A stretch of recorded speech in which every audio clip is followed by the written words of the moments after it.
যদি কোনো জায়গা খালি থাকতো, মাঠ খালি থাকতো, আমরা ধরে নিতাম যে ওই মিছিলটা আসলেই আমাদের মাঠ পরিপূর্ণ হবে। এমনভাবেই শ্রমিক দল আমাদের এখানে খুব শক্তিশালী ছিল এবং এখনো আপনারা সেভাবে ধরে রেখেছেন। এই বর্তমান জেলা মহানগর শ্রমিক দলকে ধন্যবাদ। আজকে আপনারা আমাদের মায়ের জন্য একটি দোয়া মিলাদের ব্যবস্থা করেছেন। আমাদের ওই মা, যাকে আসলে আমাদের ভোলার কোনো সুযোগ নাই, একটা দিন তাকে স্মরণ করেই আমরা সব দায়িত্ব শেষ করতে পারবো না। আমাদের আজীবন আমৃত্যু এই নেত্রীকে মনে রাখতে হবে। উনি যা করে গেছেন, উনি যা রেখে গেছেন, ওনার আপসী মনোভাব আমাদেরকে ধরে রাখতে হবে। আমাদের নেতা শহীদ রাষ্ট্রপতি জিয়াউর রহমান, যিনি নিজের হাতে কোদাল তুলে নিয়েছেন, তিনি নিজে বলতেন আমি একজন শ্রমিক পরিচয় দিতে নিজেকে স্বচ্ছন্দে বোধ করি, এবং আমার নেত্রী বলেছেন আমি একজন শ্রমিকের স্ত্রী, এটা বলতে আমি গর্ববোধ করি। আমরা তো সেই দান করি। আজকে বাংলাদেশের শ্রমিকের রিক্সার, শ্রমিকের ঘামের, সেই ঘামের মজুরি গত সরকার দিতে পারে নাই, শ্রমিকরা ন্যায্য হিস্সা পায় নাই, শ্রমিকের রক্ত ঝরেছে তাদের অধিকার আদায়ের আন্দোলনে, তাদের উপর পুলিশের অত্যাচার হয়েছে, তাদেরকে হত্যা করা হয়েছে, নির্যাতন করা হয়েছে, কারাগারে প্রেরণ করা হয়েছে। আমরা আমাদের নেতা আগামী দিনে যিনি দায়িত্ববান, ইনশাআল্লাহ 12 তারিখে যে নির্বাচন, আমরা আশা করি বাংলাদেশের মানুষ এবং এই শ্রমিক সমাজ তাদের ন্যায্য অধিকারের জন্য, তাদের ভবিষ্যতের জন্য তারা অবশ্যই তারা 12 মার্চের নির্বাচনে ভুল করবে না। তারা তাদেরকেই বুঝে নিবে, তাদের পক্ষেই ভোট দিবে। সেই ধানের শীষের পক্ষেই আমরা বিশ্বাস করি।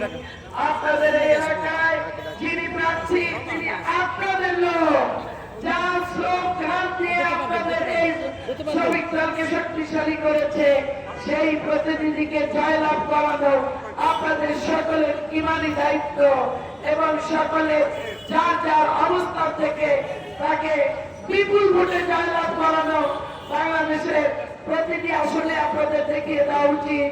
আমাদের শ্রমিক নেতা আপনাদেরকে আপনারা প্রার্থী দিয়েছেন, আমরা তাকে সর্বোচ্চ ভোটে জয়লাভ করিয়েছি। আমরা যে নেত্রীর কথা বলতেছিলাম, যে আমাদের যে নেতা শহীদ রাষ্ট্রপতি জিয়াউর রহমান, যিনি এই শ্রমিকদের পাশে থেকে নিজের হাতে কোদাল ধরে তিনি কাজ করেছেন, আমরা সেই বাংলাদেশ গড়তে চাই যে বাংলাদেশ শহীদ প্রেসিডেন্ট জিয়াউর রহমান করেছেন। আমাদের নেত্রী যে বাংলাদেশের কথা বলতেন, কোন ধরনের অন্যায়ের সাথে তিনি আপোষ করেননি। আবার যে নেতা এখন দায়িত্ব নিতে চান, তিনিও নতুন ভাবে বাংলাদেশকে গড়তে চান, নতুন বাংলাদেশ তিনি দেখতে চান। আমরা আজকের এই শ্রমিক সমাবেশ থেকে আমাদের মায়ের জন্য আমরা দোয়া আল্লাহ রাব্বুল আলামিনের কাছে সেই দোয়াই করব যে আল্লাহ তুমি আমাদের মাকে তুমি বেহেশতবাসী করো। এই কিছুক্ষণ আমি জিয়াউর রহমানের বাজারের পাশে আমাদের নেত্রী চিরনির্দেশ দায়িত্ব আছেন, আমি একটা লাইভ প্রোগ্রাম দেখলাম, এখনো শত শত মানুষ সে বাজার ঘিরে আছে, সেই সমাধিস্থল ঘিরে আছে, ফুলে ফুলে টোটাল জিয়ার বাজার, খালেদা জিয়ার সে সমাধিস্থল ফুলে ফুলে ভরা। এটা আসলে চারটিখানি কথা না। একটা মানুষ পৃথিবীতে আসবে, পৃথিবী দিয়ে চলে যাবে, এটা পৃথিবীর আল্লাহর সৃষ্টির নিয়ম। কিন্তু এই কিয়ামত ছাড়া এজন্য ইতিহাসের অন্যতম একটি ঐতিহাসিক দিন পৃথিবীর ইতিহাসে নাই। এত বড় জানাজা, এত চোখের মানুষের পানি, এত দুই হাত তুলে আল্লাহর কাছে ফরিয়াদ এক নেত্রীর জন্য, এই বন্ধুর নেত্রীর জন্য। তাই আর দল আমরা করি, সেই নেত্রীর দল আমরা করি যে নেত্রী এদেশের মানুষের কথা বলতেন, এদেশের শ্রমিকের কথা বলতেন, এদেশের কৃষকের কথা বলতেন, এদেশের নারীদের কথা বলতেন। আজকে বাংলাদেশের মানুষ কিছু করতে পারুক না পারুক, আজকে তারা সেই নেত্রীকে চিরে বিদায় দিয়েছে কোটি কোটি মানুষের চোখের পানির বিনিময়ে। আজকে স্বামীর পাশে যিনি ফুলের বিছানায় মনে হয় ঘুমিয়ে আছে। এই ধরনের মৃত্যু খুব কম, একটু কথা বলতে হয়। আরেকজন নেত্রী এখন বিভিন্ন রকম কথা বলে যাচ্ছে। আরেকজন নেত্রী বাংলাদেশকে কোথায় নিয়ে গিয়েছিল, আরেকজন নেত্রী তার বাংলাদেশকে দুর্নীতির এবং দুর্নীতিবাজ পাটপাড়ের তার 14 পুরুষকে দিয়ে আজকে এই বাংলাদেশ থেকে পালিয়ে গিয়েছেন। তার অহংকার, তার সেই কথাবার্তা, তার সেই অহংকার পথে তিনি খালেদা জিয়াকে একটি মিথ্যা মামলায় আসামি করেছিলেন। সেই মিথ্যা মামলায় আসামি করে তাকে কারাগারে পাঠিয়েছিলেন। আমার নেত্রী, আমার মা একটা ভাবের জন্য এইসব নিয়ে একটা প্রতিহিংসামূলক কথা, একটা প্রতিশোধের কথা আমরা কখনো খালেদা জিয়ার মুখ থেকে শুনি নাই। আমরা তো সেই নেত্রীর দল করি। আমরা কোনো প্রতিশোধের রাজনীতি করতে চাই না, আমরা কোনো প্রতিহিংসার রাজনীতি করতে চাই না। প্রতিশোধ আমরা দিব, সেই প্রতিশোধ হবে 12ই ফেব্রুয়ারি নির্বাচনে। আমরা জয়লাভ করে হাসিনাকে দেখিয়ে দিতে চাই তোমার ঠিকানা বাংলাদেশে আর কোনোদিন হবে না। এই বাংলাদেশ হবে জাতীয়তাবাদী দলের, এই বাংলাদেশ হবে খালেদা জিয়ার বাংলাদেশ, এই বাংলাদেশ হবে তারেক রহমানের বাংলাদেশ। এই প্রতিশোধ আমরা নিতে চাই। 12 ফেব্রুয়ারি নির্বাচন, আমরা সবাই উপস্থিত হয়ে এই প্রতিশোধের জবাব দিবেন ইনশাআল্লাহ। আজকে আর কোনো কথা নেই, একটু পর আমাদের মায়ের নামে দোয়া হবে। আল্লাহ রাব্বুল আলামিনের কাছে আমরা ওই দোয়াই করতে চাই। হে আল্লাহ, আজকে যে শেরেবাংলা নগরে মহান জাতীয় সংসদের পাশে যে ফুলের বিছানায় আমার মা ঘুমিয়ে আছে, বেহেশতে তুমি ঠিক এরকমই একটি বেহেশতে ফুলের বাগানে তাকে তুমি জায়গা করে দাও।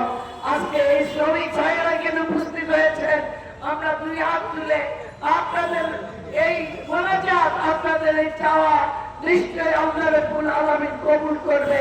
কারণ আপনারা দুই হাত দিয়ে শ্রম দিয়ে এই দেশকে আপনারা স্বয়ংসম্পূর্ণ করেন। আপনাদের শ্রমের ঘামে, আপনাদের হাতে, আপনাদের কথা, আপনাদের চাওয়া, আপনাদের ফরিয়াদে অবশ্যই আল্লাহ রাব্বুল আলামিন কবুল করে নেবেন। সবাইকে ধন্যবাদ। খোদা হাফেজ। বাংলাদেশ জিন্দাবাদ, জাতীয়তাবাদী শ্রমিক দল জিন্দাবাদ।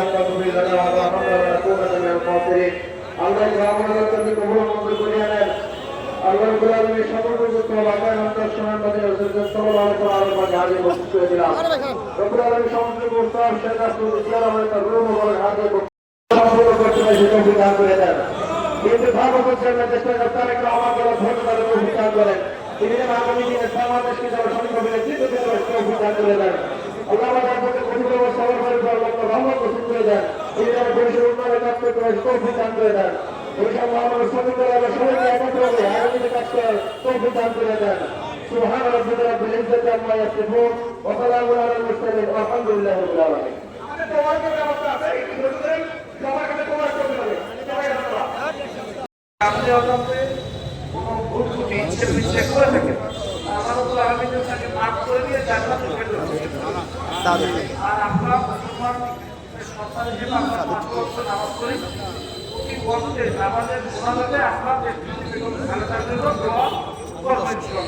আপনাদের সবাইকে ধন্যবাদ। এখন বক্তব্য রাখবে।